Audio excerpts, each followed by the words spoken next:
Egunon, Robert, buenos días. Buenos Sí, días. Radio 7, información de tráfico, información legal. Os echáis risas a la mañana, chistes, También. fútbol con el matadero. Y Joder, es que, sí, ha traído el joder, fútbol aquí. la gente llega al trabajo Puesta al día. puesta al día en todo, joder. Oye, Puesta, además. En asuntos legales también es importante porque muchas veces nos llevamos las manos a la cabeza. A veces hay que hacerlo, pero a veces no es para tanto. Vamos.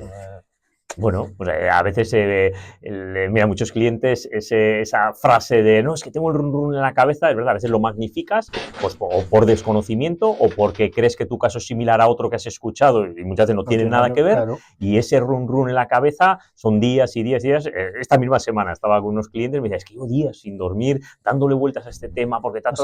Sí, y cuando le expliqué, dijo, pues mira, estaban planteando incluso hasta renunciar a una herencia y tal. Digo, no te preocupes, punto número uno, porque en derecho foral, en este caso se aplica a derecho foral, las aceptaciones son siempre a beneficio inventario. Por lo tanto, si hay un escudo que en el peor de los escenarios, empatas. Nunca pierdes, ¿vale? Nunca tienes que pagar con tu patrimonio. Te vas a quedar al menos como estás. Se está incluso planteando renunciar a la herencia por su hijo. Digo, bueno, cuando toca a tu hijo ya veremos lo que hay. Tú de momento vive mucho, pero estaba en ese escenario donde se estaba adelantando a muchas cosas y le estaban generando un problema, me lo decía luego su madre, ¿no? Y dice, es que está angustiado, o sea, incluso está tomando algún ansiolítico y tal, porque está muy tenso con el tema. Es que los temas familiares, los temas de herencias, los temas de divorcios tocan mucho, ¿eh? Mira, hay diferentes tipos de procedimientos judiciales. Podemos tener un procedimiento civil clásico donde tú reclamas una deuda o te pegas con un lindero, por ejemplo, con un vecino o un tema incluso hasta de comunidad, ¿no? Bueno, pues ya está el juicio, lo que salga, tocó, te pueden dar la razón o te la pueden quitar.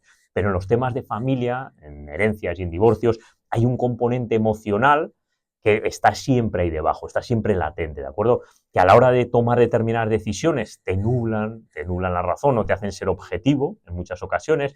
En otras, a pesar de que crees que no tienes razón, de una manera obstinada tiras adelante porque en su día pasó esto, en su día pasó lo otro, porque hay mucho reproche ahí pendiente o mucha reproche callado, etcétera. Entonces, en los temas de familia tiene mucha importancia el enfriar el tema, el hacerles ver, lo que digo a veces, ¿no? El bosque desde arriba, no estar metido ahí entre los árboles y sobre todo tomar decisiones siempre a medio y a largo plazo y guiarse del abogado o de la abogada porque es el que te lo va a ver de una manera fría, porque ya te digo, todos los clientes en estos temas llegan a veces muy atacados, porque son temas, oye, que les tocan, que les remueven, como ellos dicen, el estómago, y la importancia de tener un buen guía en ese sentido es fundamental. Te ahorras dinero siempre, pero ahorras salud, ¿eh?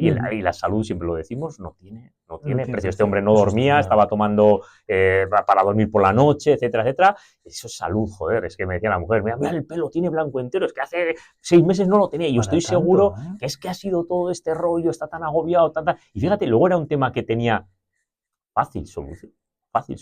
Pero el hombre, pues porque le había dicho un amigo, un conocido, y él se había montado una película en la cabeza que le estaba costando salud, lo que solemos decir en estos casos, ¿vale? Le estaba costando salud.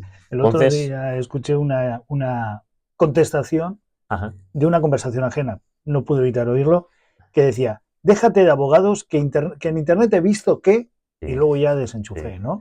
Y dije, joder, pues sí que vas bien, chaval. Bueno, a ver, a mí, fíjate, ayer mismo, en una reunión con un cliente, me dice, te voy a ser sincero y tal. Después de llevar hora y pico con él, me dijo, casi no vengo, porque lo había mirado en ChatGPT todo y tal, no sé qué, pero claro, me estoy dando cuenta que yo venía con una idea y es que me estás diciendo, digo, ya, es que... A ver, que va a acabar siendo la bomba, no lo discuto, o sea, no voy a ser yo el que lo discuta. En derecho foral falla como una escopeta de feria. En derecho foral, te lo aseguro, falla como una escopeta de feria. En derecho común, falla menos, ¿vale? Falla y hay cositas, ¿qué tal? Pero en derecho foral no te puedes ni imaginar, y derecho foral, todo lo que nos aplica aquí a la comunidad autónoma, a Euskadi, falla muchísimo. Entonces, gente que te viene con unas ideas y dices, no, pero esto así, esto es artículo 12, tal, y este me lo reconoció ahí, es que había mirado ChatGPT y digo, si es que casi para qué voy si ya lo tengo claro, ¿no? Y luego, es que claro, me habéis cambiado todo. Yo venía con una idea incluso pesimista, joder, y con lo que me estáis contando, digo, claro, porque en derecho foral tienes esto. Y me decía, eso no lo ha hecho ChatGPT. Que como avanza tan rápido, no lo discuto, pero es verdad que hay que tener mucho cuidado en qué información cogemos y tener muy claro que es información veraz y cierta, ¿vale? Ya lo hemos visto con abogados, fíjate, nos la mete hasta los abogados. Sanciones a abogados que alegan sentencias que les ha dicho ChatGPT que son sentencias ciertas que ni existen. Ya no digo que traten de otro tema, que puede ser a veces, no, bueno, es que el tema puede ser parecido, pero no es. No, sentencias que ni existen. Se las inventó 48 ni más ni menos. O sea, no una ni dos, ¿no? Entonces, si a los abogados nos la escuela, ChatGPT, cuando tienes cierto conocimiento, a un profano, a un lego en la materia, te la puede colar mucho más. Entonces, hay que tener mucho cuidado, ¿vale? Yo no digo que la gente mire, puede ser una primera aproximación seguro, y una aproximación seguro que muy buena, pero luego para bajar al detalle de cada caso particular, e insisto, y cuando hablamos de derecho foral, tanto en divorcios como en herencias, que se aplica ley foral en ambos casos, ¿de acuerdo? Aquí en Euskadi tenemos ley propia para los divorcios, ¿vale? Ruptura de familia, ¿vale? Tenemos ley propia. No se aplica el Código Civil en todo, sino que tenemos ley propia. Y en las herencias lo mismo. Tenemos una ley propia de derecho foral para el tema de las herencias. Y a día de hoy es verdad que falla. Que acabará siendo muy certera, no lo discuto. Bueno, ya me hablaba un compañero de despacho de la singularidad, ¿no? Que había dicho el de Tesla, Elon Musk, que va, dejar de preocuparos ya de qué va a pasar en el futuro, si vamos a tener dinero, si no, porque ya estamos en la singularidad. Y yo no sabía lo que era. Bueno, pues que es que la IA ya va tomando conciencia y que en unos años que nos olvidaremos de muchos problemas, tendremos otros, pero que esos problemas que ahora nos están revolviendo, que no van a existir. Bueno, es la famosa singularidad. Yo de momento veo que los únicos que ganan dinero son ellos. Sí, es oye, ¿qué me traes esto de la modificación de pensión? Vale, algo habitual, ¿vale? Estoy en una situación económica donde gano menos dinero y solicito, estoy pagando una pensión de alimentos en un divorcio y quiero pedir una modificación de esa pensión, quiero que me la disminuyan o me la ajusten a mi nueva situación. Fíjate, y traigo un ejemplo donde, en este caso, un señor quedándose en el paro, el juzgado le desestima su demanda, ¿vale? ¿Por qué? ¿Qué es lo que establece la ley? Tiene que ser, primero, una modificación sustancial, de calado. Bueno, el quedarte en el paro es una modificación sustancial. En principio parece que tendría toda la pinta de que sí. Entonces él dice, oye, me he quedado en el paro, no tengo los ingresos de antes, ahora tengo simplemente lo que cobro del paro y solicito que donde antes tenía que contribuir un 70-30 a la pensión de alimentos, ahora sea un 50-50.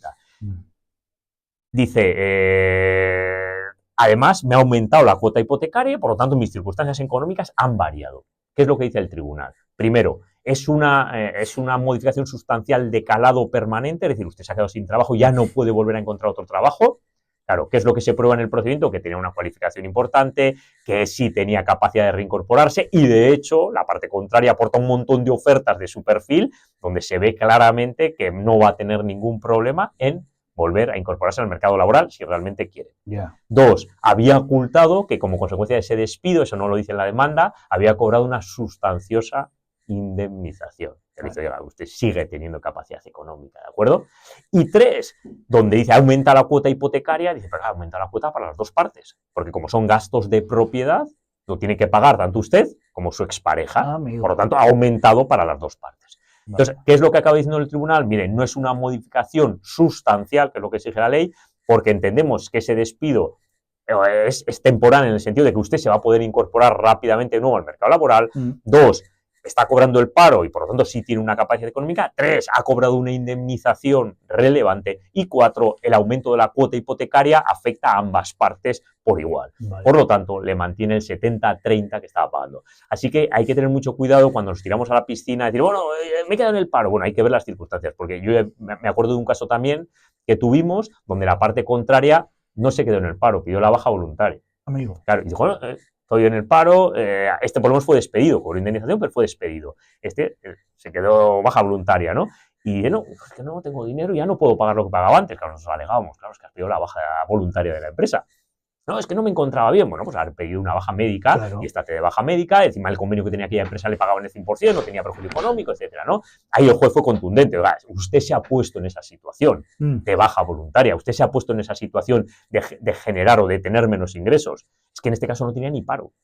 Fíjate, aquí por lo menos tenía paro. Cuando pides baja voluntaria no tienes ni paro, ¿de acuerdo? Y ahí el juez fue contundente. Usted se ha puesto en una situación querida o buscada y por tanto eso no puede perjudicar a sus hijos a la hora de pagar la pensión de alimentos. Y no solo le desestimó la demanda, que en este asunto que he traído no lo hizo con costas, sino que en ese asunto incluso lo hizo con costas, porque entendió que había temeridad y mala fe a la hora de plantear esa modificación o esa reducción de la pensión, porque él se había puesto en una situación de baja voluntaria. Luego, rascando más y hablando con la abogada contraria, me decía, joder, es que el pobre estaba sufriendo una historia en el curro, tal. Digo, no, a ver, que seguro que, nadie por decirlo de alguna manera, se va con las manos vacías de la empresa, porque sí, seguro que había algo más, pero no lo hizo bien. De las cosas hay que hacerla bien. Y me decía la abogada, es que si me hubiese consultado antes de hacerlo, yo le hubiese dicho, cógete la baja y ya está. Y mira, tienes, 1, cobras paro o por lo menos sigues cobrando la empresa. 2, puedes incluso plantear una modificación, porque había un tema también médico luego, incluso lo acaban operando, una historia y tal. Puedes hasta plantearlo de una manera chula, bonita y fundamentada. De esta otra manera, mira, no cobras paro, te quedas sin ingresos, pierdes los ahorros que tenías y encima te imponen las costas, porque te estiman la demanda. Volvemos a lo mismo.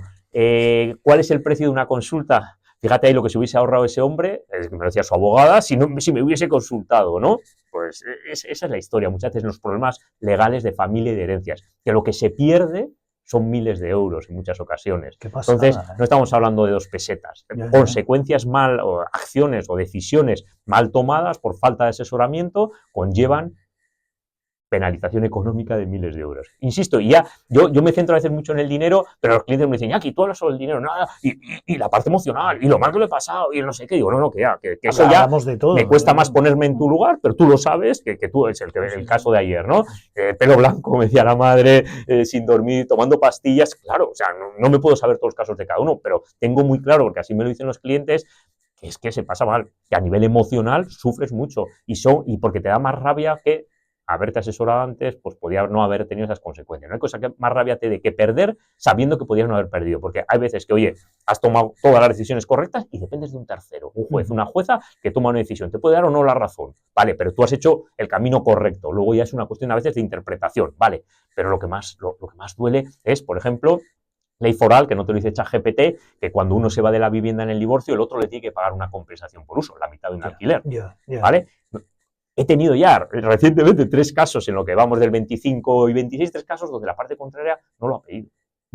Y luego lo han intentado pedir cuando se han dado cuenta del error. Claro, y le dice la jueza, no, es que usted, esto tiene, pues como todo en derecho, unos plazos y unas formas. Y usted no lo ha pedido ni en el plazo ni en la forma y ahora yo no se lo puedo dar.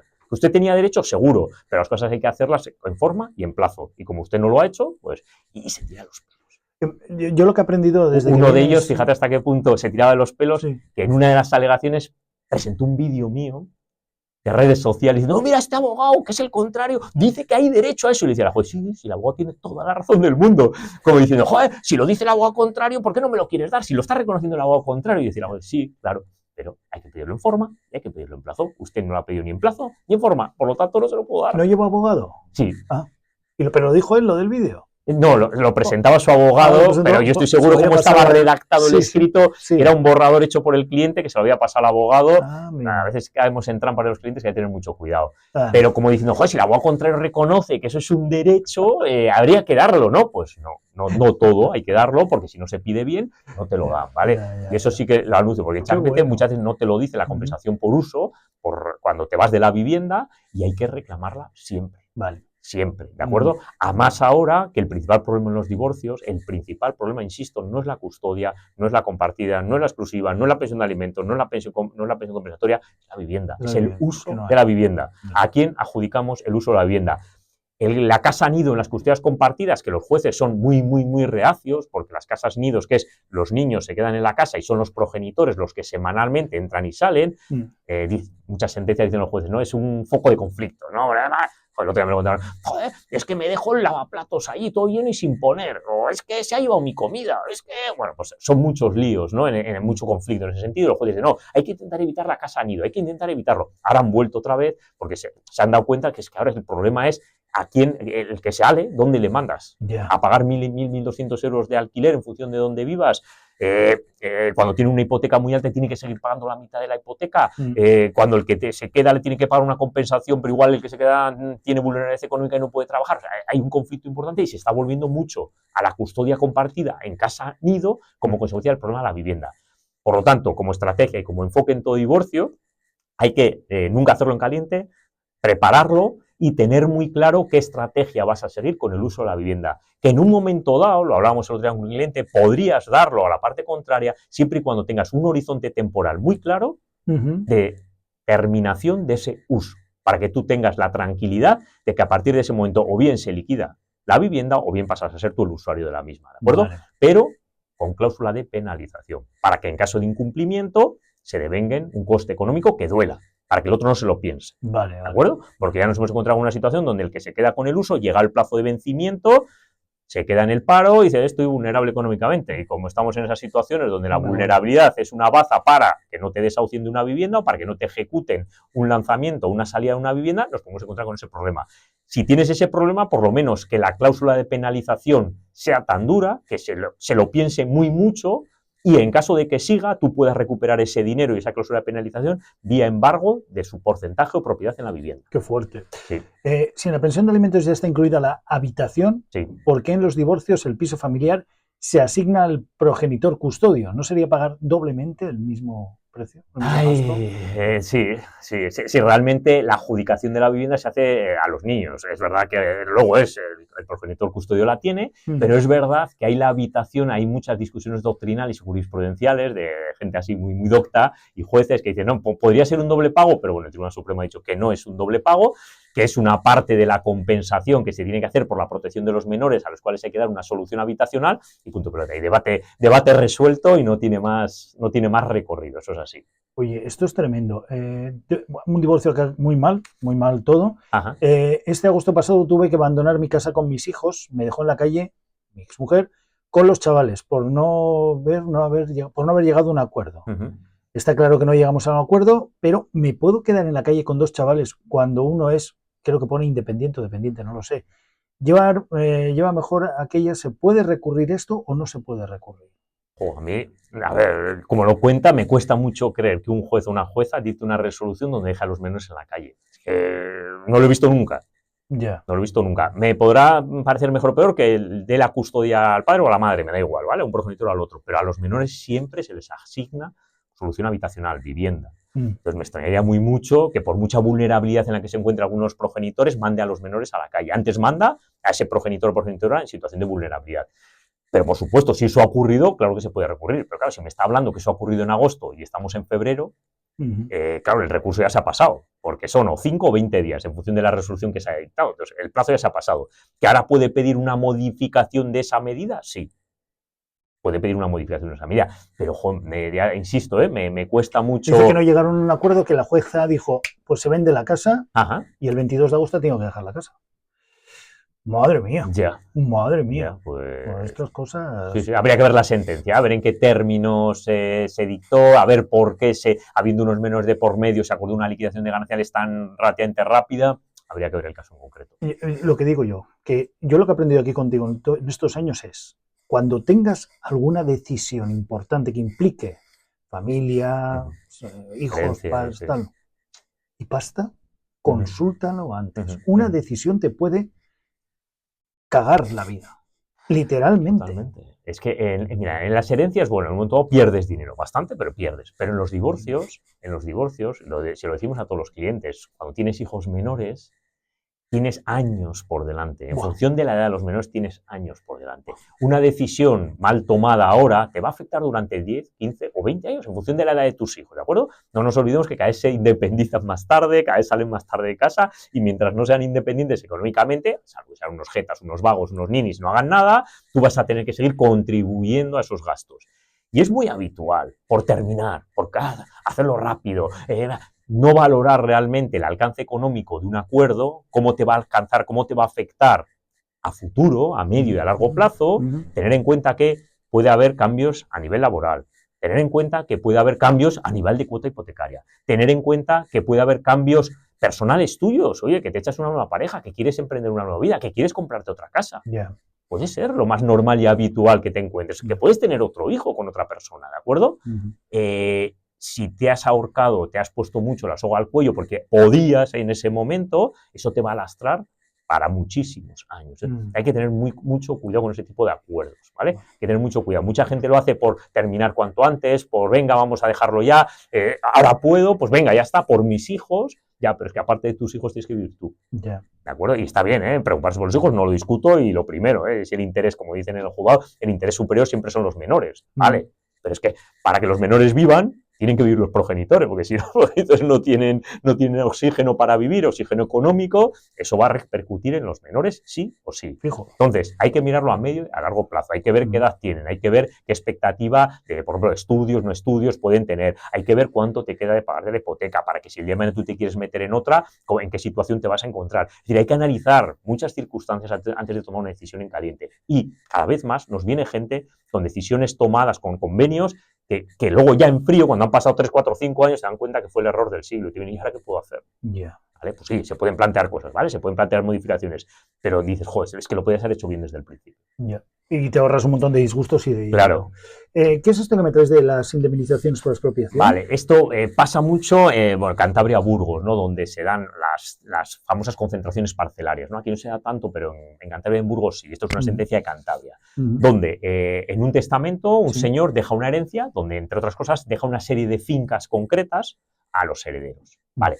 ¿Qué pasa? Que desde que ese señor fallece hasta que se reparte la herencia, se hace lo que se llama en esa zona de Cantabria concentración parcelaria, que consiste en donde tienes fincas más pequeñas, te doy fincas más grandes, o a veces te expropio fincas, tal. Lo que se hace es una reordenación del terreno en cuanto a fincas para intentar que sean lo más aprovechables posibles por parte de los propietarios. Entonces, aquí se plantea una duda, donde dice, mira, el señor en el testamento puso que te daba la finca tal. Esa finca como tal ya no existe, ahora es otra finca diferente, vas a la concentración parcelaria, pero conllevaba una indemnización, porque te expropian una parte de otra finca. Entonces, aquí los herederos se pelean por una cuestión. Dicen, unos dicen, no, yo quiero la finca más la indemnización, porque yo ya no tengo la finca que tenía en el testamento, sino que tengo otra diferente, y como consecuencia de la tal, el gobierno de Cantabria indemniza a esos propietarios. Y otros que dicen, no, tú tienes tu finca, que es lo que te dice el legado en el testamento, y la indemnización es a repartir entre todos los herederos, ¿vale? Y ojo, porque la primera sentencia, la distancia, da la razón a esos que decían que tienes la finca y que la indemnización es a repartir entre todos. Pero la Audiencia Provincial de Cantabria dice no. Y además utiliza una frase, bueno, un argumento, una doctrina que me gusta, que es del Tribunal Supremo, que dice que la expropiación forzosa, porque habían expropiado una parte de la finca, dice no mata el legado, sino que lo transforma.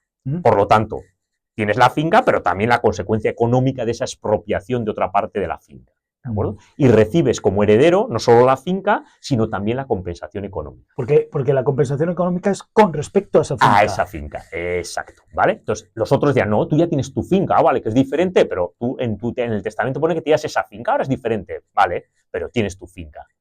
Claro, y los otros decían, ya, pero es que tengo una finca inferior porque me han expropiado una parte y el dinero de la expropiación debería ser para mí como titular de la finca. Naturalmente. Bueno, parecía natural, pero en juzgado de primera instancia dijo que no, ¿eh? Usted tiene un legado específico de esta finca y aunque esa finca es menor, pues es su problema. Pues bueno, la Audiencia Provincial, en base a la doctrina del Tribunal Supremo, le corrige ese juzgado de instancia y dice, no, le toca la finca más la indemnización correspondiente a esa finca. ¿De acuerdo? Vale. Entonces, bueno, lo cuento porque sí que es verdad que mucha gente, pues Cantabria, Burgos, que nos escucha, o que son de aquí, pero que tienen fincas en esas dos comunidades autónomas, y que a mí ese problema sí me lo habían planteado en más de una ocasión, el tema de las concentraciones parcelares, cómo afectan las indemnizaciones o no, se reparten entre todos o le afectan al heredero que tiene la finca, pues en este caso es al heredero que tiene la finca. En muchas ocasiones, como se dejan todas las fincas para todos los herederos, no hay conflicto, pero cuando se individualiza con las fincas y se dejan a herederos concretos, hay que tener en cuenta que si ha habido, ¿vale?, expropiaciones como consecuencia de la reparcelación que le llaman, la indemnización que se da a los titulares va al de la finca, no se reparte entre todos los herederos.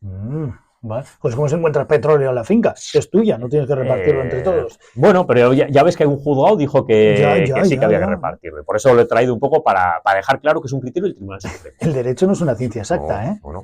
Por eso digo que estás en manos de un tercero, que la interpretación es de un tribunal. Por lo tanto hay que hacer bien los deberes, hay que intentar llevarlo todo bien orientado, porque a veces te llevas sustos, ¿vale? Si encima vas a las bravas con creencias erróneas y tal, pues te van a pegar un palo, como en el caso que contaba al principio, encima con imposición de costas, ¿vale? O sea, no solo no lo consigues, sino que encima tienes que pagar dinero. Y otra cosa que yo os recomiendo, porque acabo de verlo, de vivirlo en primera persona, decid la verdad a vuestro abogado. Decirle todo, contarle todo, decirle la verdad. Porque como van escondiendo cosas, salen cuando menos te lo esperas y se arman el juicio. Claro, tú ten en cuenta que un abogado tiene que tener todo el conocimiento. ¿Por qué lo cuento? Porque, mira, en muchas ocasiones, por parte de los juzgados, se acuerdan pruebas. A veces en un procedimiento penal, por ejemplo, sobre todo, ¿no? Claro, si a ti tu cliente te dice que no tiene nada que ver con esa historia, pues tampoco te preocupas por las pruebas, porque no va a salir nada, ¿vale? No va a salir nada, estoy tranquilo, mi cliente, no tiene nada que ver con esta historia, no va a pasar nada. Claro, si a mí mi cliente me cuenta, sí tengo que ver con esa historia, pero no lo quiero reconocer. Yo voy a afinar muy mucho en impugnar todas esas pruebas, voy a ser muy exquisito, muy purista en ver si esas pruebas son pertinentes o no, y voy a impugnar todo lo que pueda para intentar que esas pruebas no salgan adelante. Y si salen adelante, las voy a estudiar muy mucho para ver si puedo crear la nulidad de alguna de esas pruebas, para que no se tengan en cuenta en el juicio. Claro, entonces si el cliente no me lo dice, y es verdad, y a veces ocurre, te lo ocultan y salta, y luego salta la historia y dice, joder, es que si me lo ibas a decir, esa prueba, pues mira, la podía haber impugnado, porque estaba fuera de la fase de instrucción, porque estaba por no sé qué, o porque estaba por lo otro, pero como me dijiste que no tenías nada que ver con esta historia, yo estaba tranquilo en que no iba a saltar ninguna historia aquí. Entonces, joder, es como al médico, no tiene la verdad ni al médico. Lo mismo. Pues lo mismo, joder, a tu abogado, hay la obligación de confidencialidad, de secreto profesional, fíjate hasta qué punto es algo sagrado, entre comillas, y no entre comillas. Garzón, el famoso juez Garzón, fue echado, no suspendido, echado de la carrera judicial, echado, que para que te echen como juez, fíjate que algunos cometen historietas y, bueno, suspendido una temporada. No, le echaron directamente por grabar las comunicaciones entre abogado y cliente en la cárcel. ¿Vale? Ese es el motivo que a Garzón le echaron de la carrera. Por eso es tan importante el tema de la confidencialidad cliente-abogado. O sea, hasta tal punto es sagrado el tema que un juez tan potente como Garzón, que joder, estaba en la Audiencia Nacional como un tío con mucho poder, pues le echaron porque grababa las conversaciones del abogado con el cliente. Cuando iban a prisión a visitar a los clientes, adoptó una medida donde les grababa para escuchar a ver qué le contaban a los abogados. ¿Vale? Eso conllevó la nulidad del juicio, absoluciones, aparte ya de las consecuencias de absoluciones que hubo, a él incluso le echaron de la carrera judicial. Entonces, voy a contárselo todo. Hay una obligación de secreto profesional, de confidencialidad, no se lo va a decir absolutamente a nadie, pero lo tiene que saber para enfocar cualquier impugnación de prueba, que siempre en el derecho ni es blanco ni es negro, hay grises y puedes encontrar resquicios. Muchas veces, muchas sentencias absolutorias no son tanto porque no se haya hecho, sino porque no se ha conseguido probar. Porque has conseguido anular pruebas, o porque hay pruebas que están fuera de plazo, o por miles de motivos, ¿vale? Entonces hay que estar siempre ahí muy encima del procedimiento, pero claro, con el conocimiento cabal de que el cliente te está diciendo la verdad. Bueno, en temas de familia ya no te cuento, que empiezan a aparecer cosas y, hostia, ¿dónde vamos? Claro. Bueno, y otra cosa, porque también es verdad que era un criterio que yo había conseguido bastantes fraccionamientos, pero bueno, ya el Tribunal Supremo ha sido rotundo. Tema de retirada de carnet de conducir. ¿Qué pasa si eres un conductor profesional?